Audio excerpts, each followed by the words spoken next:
जमाव पांगवण्यासाठी अश्रुधुराच्या नळकांड्या सुद्धा फोडण्यात आलेल्या आहेत। दरम्यान जमावाला नियंत्रित करतानाच या ठिकाणी दगडफेक झाली आणि दगडफेक करतानाचा व्हिडिओ साम टीव्हीच्या हाती लागलेला आहे। पोलिसांवर सुद्धा जमावाकडून दगडफेक ही करण्यात आलेली आहे।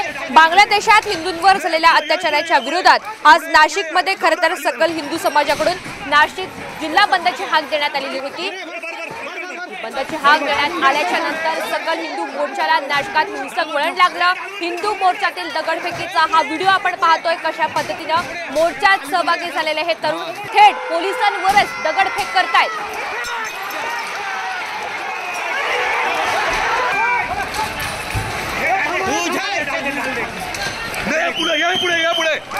पुढे जाऊ द्या खाली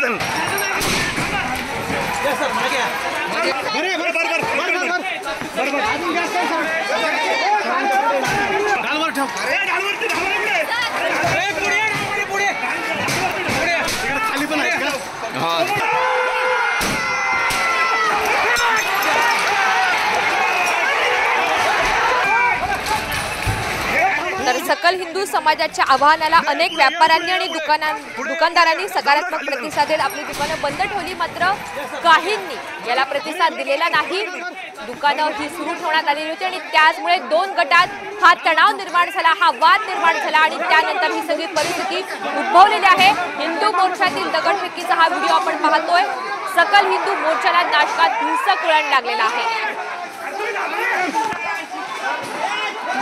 दुकानदारांना दुकान बंद करण्याचं आवाहन सुद्धा करण्यात आलेलं होतं। मात्र तसं न केल्यामुळे दोन गटात हा वाद निर्माण झाला, तणाव निर्माण झाला आणि याच तणावादरम्यान आपण पाहतोय कशा पद्धतीनं पोलिसांवर दगडफेक करण्यात आलेली आहे।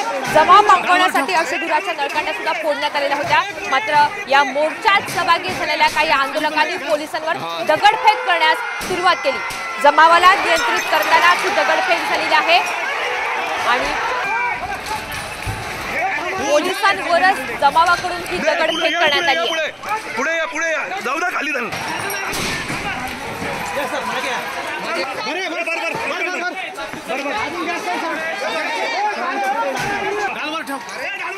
अधिकची माहिती प्रतिनिधी अभिजित सोनवणे आपल्याला देत आहेत। अभिजित, सध्याची काय परिस्थिती आहे? दगडफेकीचा व्हिडिओ सध्या हाती लागलेला आहे।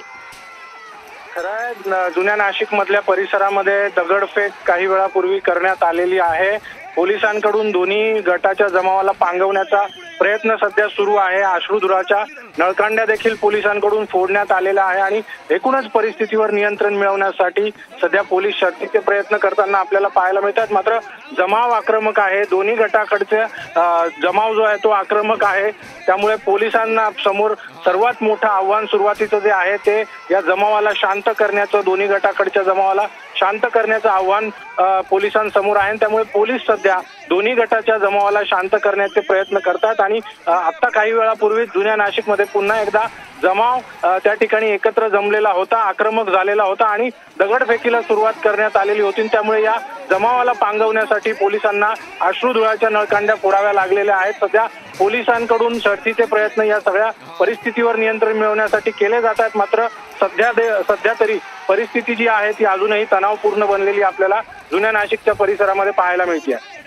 अभिजित, खरं तर ही सगळी परिस्थिती नियंत्रणात आलेली होती। मात्र थोड्याच वेळात पुन्हा एकदा या हिंसक वळण या ठिकाणी लागलेला आहे। पुन्हा एकदा अशा प्रकारचा हा तणाव या परिसरामध्ये निर्माण झाला। नेमकं त्या ठिकाणी काय घडलं?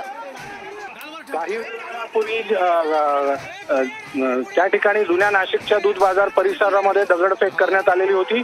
दुकानं बंद करण्याचं आवाहन करताना त्या ठिकाणी वाद निर्माण झालेला होता आणि त्यानंतर मग दोन्ही गटाकडचे जमाव जे आहे ते एकमेकांवर चालून आलेले होते। पोलिसांनी या जमावाला पांगवलं आणि वातावरण शांत करण्याचा प्रयत्न केलेला होता। मात्र पुन्हा एकदा काही वेळानंतर एका गटाने हिंसक होत त्या ठिकाणी दगडफेकीला सुरुवात केलेली होती। त्यामुळे काही वेळापूर्वी शांत झालेलं जे वातावरण होतं ते पुन्हा एकदा। अभिजित, धन्यवाद सविस्तर माहितीबद्दल। दरम्यान या सगळ्याच्या संदर्भात